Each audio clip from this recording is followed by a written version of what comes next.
Jai Hind students, class 9th. As we were discussing chapter 13, that is why do we fall ill. Okay. Today's the new topic is organ specific and tissue specific manifestations. Here in this topic, organ specific and tissue specific manifestations, we have to study about what happens when the microbes enter into our body. Okay इससे पहले हमने पढ़ा था, बहुत सारे topics अभी तक पढ़ चुके हैं और please note my lines that in this chapter each and every line of NCERT is very important and it is value based chapter. Value based question will be come and you can answer in many ways if you read line by line this of this chapter. Okay, you can manipulate the answer also if you have this type of idea. तो हमने इससे पहले पढ़ा था कि कैसे आपके microbes होते हैं. Okay, microbes means of spread हमने पढ़ा था, मीन्स आपके जो डिजीज़ है वो कैसे फैल रहा है, और जो मीन्स ऑफ स्प्रेड मीडियम था वो डिफरेंट टाइप्स थे. एयर था, वाटर था, means polluted air, water, via vector था like animals, dog, infected dog, rabies, और वाया एनी सेक्सुअल और physical contact like AIDS, syphilis. तो इतने तरीके के मीन्स ऑफ स्प्रेड थे. उसके बाद माइक्रो ऑर्गेनिज्म आपके बॉडी में इंटर कर गया, चला गया micro organism. Then what happen, उसके बाद क्या हो रहा है. सी आपका माइक्रोब्स जो है वो काफ़ी छोटा है, नेकेड आई से दिख नहीं सकता है, and in the comparison of that microbes our body is very large. तो वो छोटा सा माइक्रोब्स हमारे बॉडी के अंदर में जाकर बहुत कुछ कर सकता है. और कहाँ जाएगा इसका मैनिफेस्टेशन, मतलब इसका सोच विचार कैसे किया जा सकता है, आइडिया कैसे लगाया जाएगा कि कोई माइक्रोब्स हमारे बॉडी के अंदर इंटर किया तो वो कहाँ जाकर अब क्या करेगा. Manifestations means thinking, analytical thinking. What a different species of microbes seems to evolve to home in on different parts of body. जो different species of microbes हैं like bacteria, example ले लें अगर tuberculosis बैक्टीरिया का, तो वो अगर maximally lung को अपना स्पेस बनाता है और वहाँ इन्फेक्ट करता है. वैसे ही अभी कोविड-19 जो है वो नेज़ल कैविटी और लंग्स को ही, epithelial layer of the lungs के लेयर को अपना वो उसमें ग्रो कर रहा है और अपना इन्फेक्शन उसमें शो कर रहा है. ओके, और अब तो सेवरल इन्फेक्शंस हो रहे हैं बाय कोविड-19. जो सिम्टम्स हैं वो काफ़ी चेंज कर रहा है in case of covid.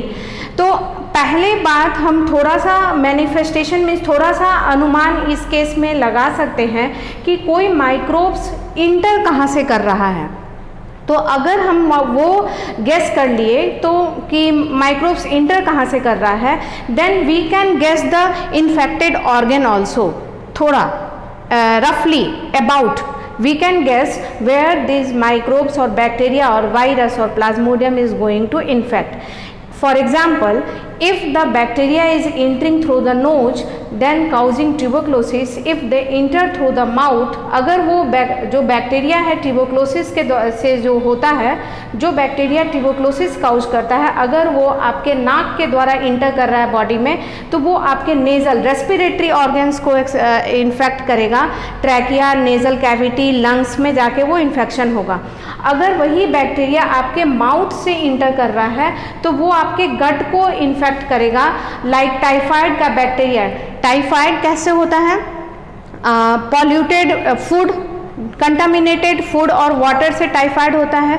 Typhoid food, contaminated food and water हम कहाँ से लेंगे, वाया माउथ, और वहाँ से जाकर वो कहाँ जाएगा, हमारे गट, ओइसोफेगस से होते हुए स्मॉल इंटेस्टाइन या स्टमक या जो भी हमारे डाइजेस्टिव सिस्टम से रिलेटेड है वहाँ वो बैक्टीरिया इफेक्ट करेगा.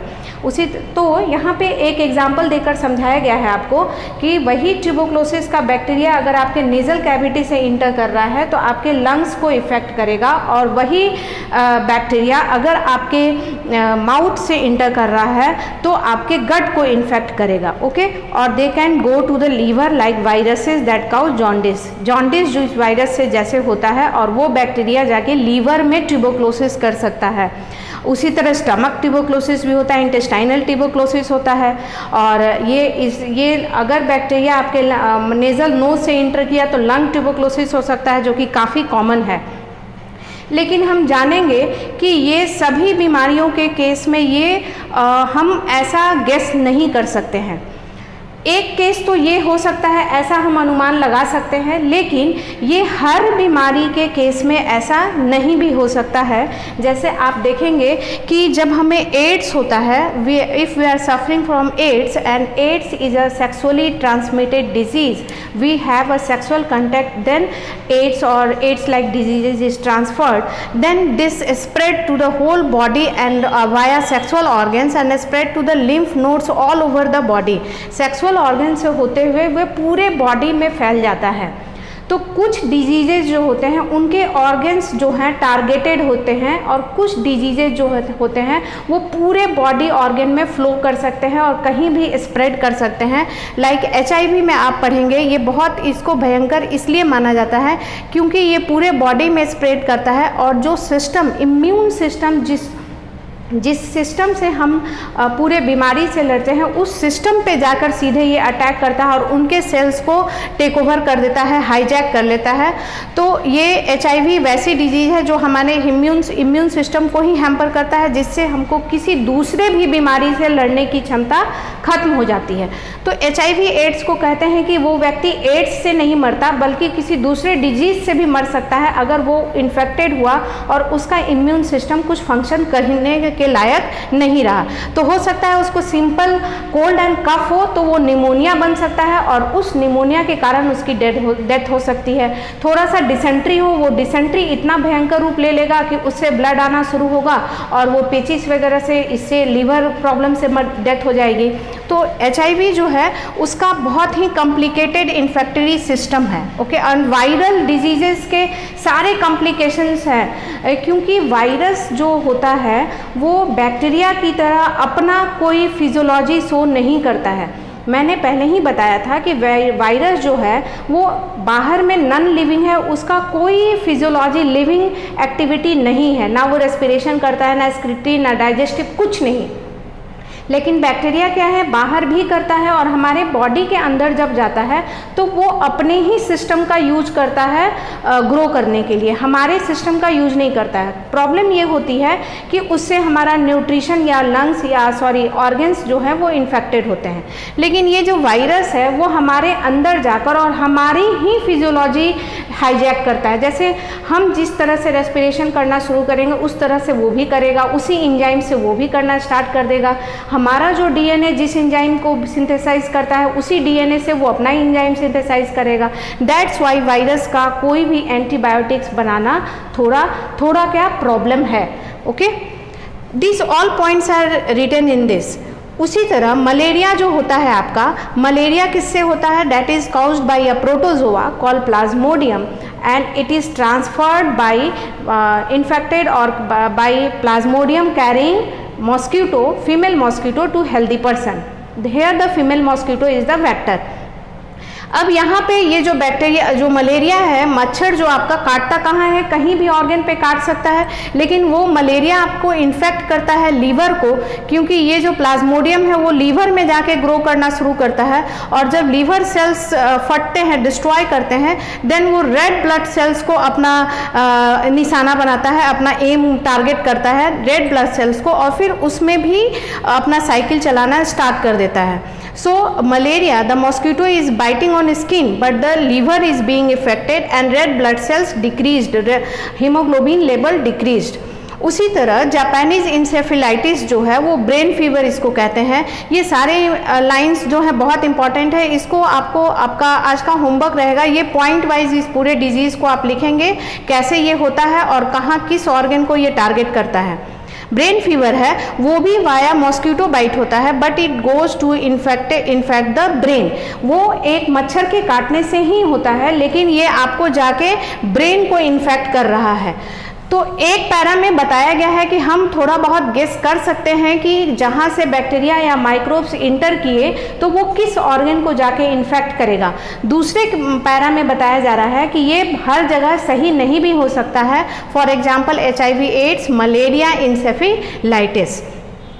Now the signs and symptoms of disease will thus depend upon the tissue or organ which the microbe targets। इसका मतलब अब जहाँ माइक्रोब्स टारगेट कर रहा है हमारा साइंस और सिम्टम्स जो है डिजीज के उसी तरह के रहेंगे। जैसे अगर कोई इन्फेक्शन गया और लीवर को इफेक्ट कर रहा है, ओके हमारे लीवर में जाके उसको इफेक्ट कर रहा है, तो क्या होगा, हमें डाइजेशन से रिलेटेड प्रॉब्लम होगी, हमें हो सकता है गैस्ट्रिक प्रॉब्लम हो जाए, हमें डिसेंट्री होना शुरू हो सकता है, हमें जॉन्डिस हो सकता है। अगर कुछ lungs are the target then the symptom will be cough and breathlessness. अगर लंग्स माइक्रोब्स का टारगेट होता है, जैसे कोरोना वायरस का लंग्स टारगेट है, तो क्या होगा, सांस दम फूलेगा, we will be not able to breathe properly, कफ होगा, स्नीजिंग होगी, ये सब होगा। और नेजल कैविटी और लंग्स से रेस्पिरेशन से रिलेटेड आपके सिम्टम्स आएंगे। If the liver is targeted then it will be jaundice। If the brain is the target then आपको headache हो सकता है, vomiting हो सकता है, unconsciousness हो सकता है, मतलब आप कॉन्शियस नहीं होंगे, हो सकता है आप थोड़े बेहोश हो, ऐसा हो, कभी माइंड आपका एक्टिव ना हो, वोमिटिंग हो सकता है, आपको फिट्स आ सकते हैं। तो जब यह अगर आप बेहोश हो रहे हैं, आपको सर दर्द हो रहा है या वोमिटिंग हो रहा है, तो ऑफकोर्स डॉक्टर क्या होगा, स्टमक का इलाज नहीं शुरू कर देता है, स्टमक का अल्ट्रासाउंड नहीं लिखता है, वो क्या करेगा, ब्रेन का CT स्कैन लिखेगा या ब्रेन को टारगेट करेगा, क्योंकि यहाँ पे टारगेटेड ऑर्गन जो है वो इस ऑर्गेनिज्म का, इस माइक्रोब्स का वो ब्रेन है। उसी तरह अगर लीवर टारगेटेड है तो लीवर का हम लोग इलाज करना शुरू करते हैं, अगर लंग्स टारगेटेड है तो लंग्स के सिम्टम्स आते हैं और वहाँ पे सीधे डॉक्टर फोकस करता है। ओके, अब जैसे HIV, एड्स है, इसमें पूरे बॉडी आपके प्रॉब्लमेटिक हो जाते हैं, तो हो सकता है कि पूरे बॉडी का आपका टेस्ट कराया जाए, हर चीज़ की टेस्टिंग हो। यहाँ पे हमने देखा how the symptoms differ by the causing organisms और symptoms. Now it will be next chapter, next page we will study, and that is in addition to these tissues of infection there will be other common effects too। ये बात और भी है, मैंने पहले ही बताया था कि हम जो हैं वो एक लिविंग ऑर्गेनिज्म है और लिविंग ऑर्गेनिज्म हाईली इवॉल्व्ड है जिसमें interaction of living organ system है। अगर हमारा एक सिस्टम जो है इफेक्टेड होता है तो दूसरा सिस्टम भी इफेक्टेड होगा and we will see many symptoms.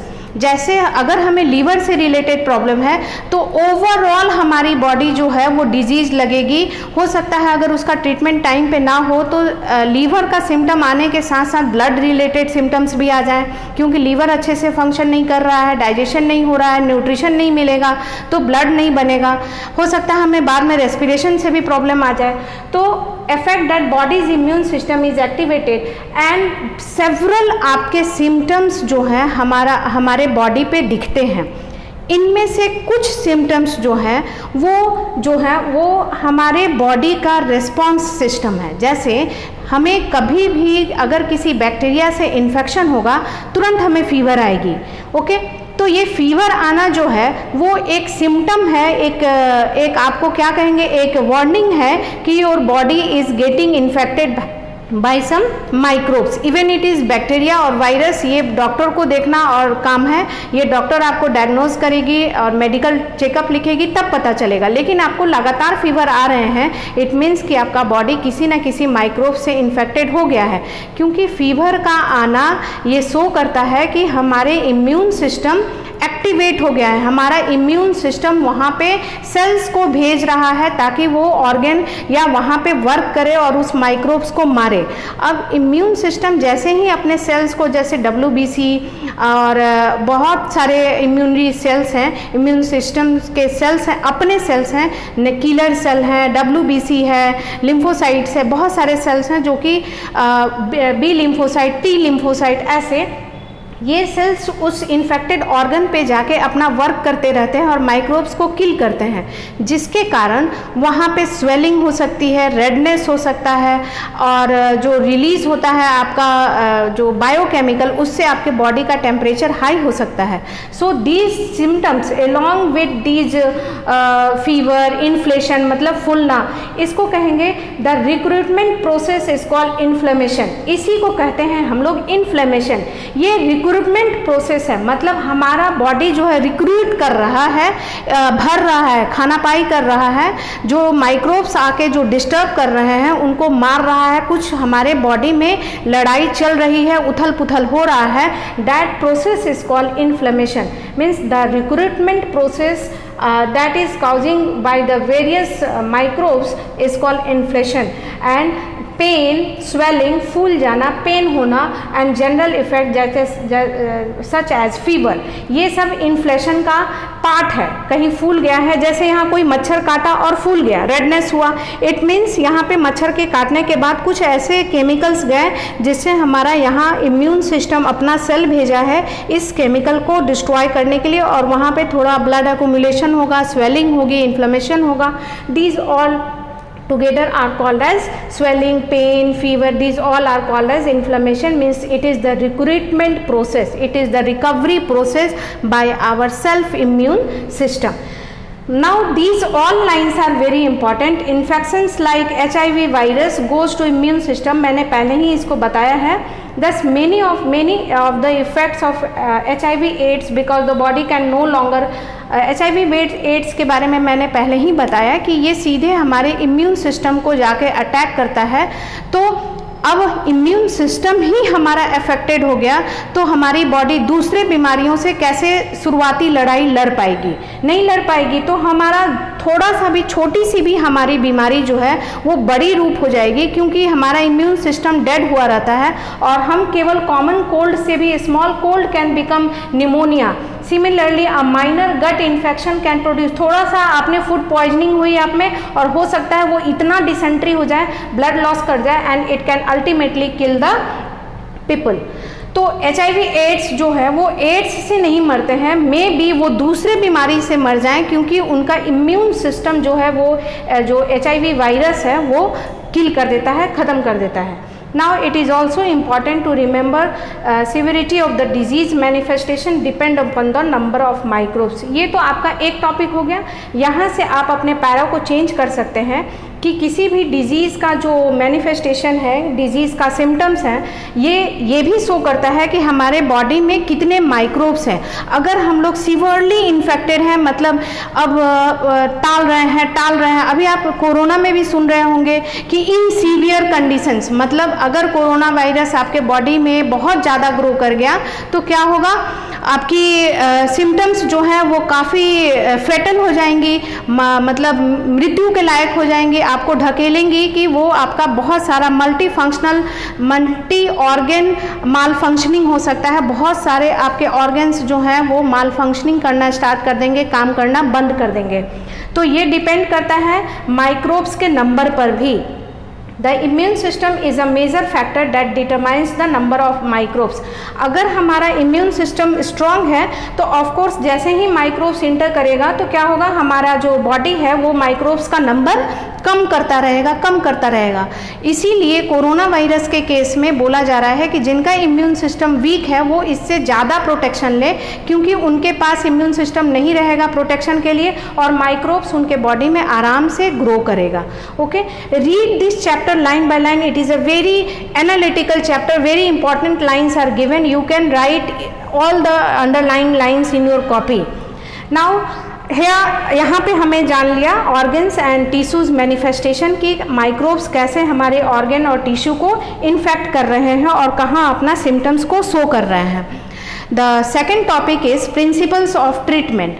Of course हम सब जानते हैं कि जैसे जैसे जो ऑर्गन जो है हमारा इन्फेक्टेड होगा, हमारा ट्रीटमेंट भी क्या होगा, उसी पे डिपेंड करेगा।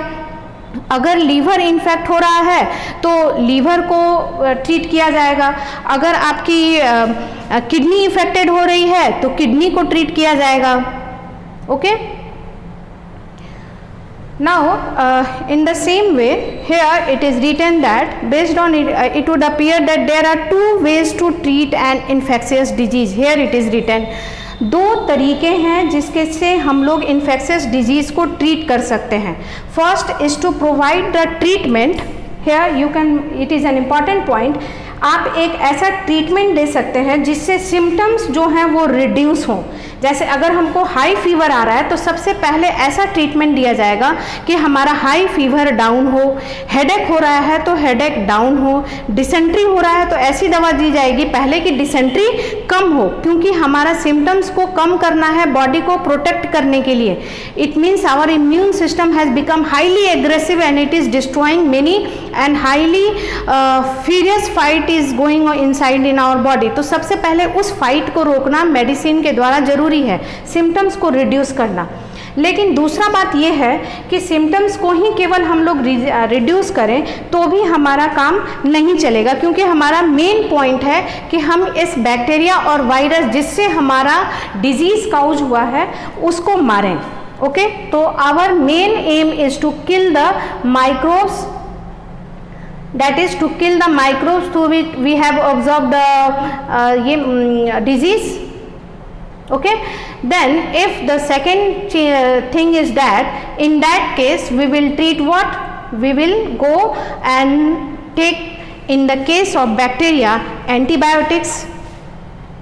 Okay, if the microbes are viruses, bacteria, fungi or protozoa, there will be several different processes to kill these microbes. In the case of bacteria we take antibiotics जो कि इस बैक्टीरिया को इन्फेक्ट करना और इस bacteria को destroy करना शुरू कर देगा।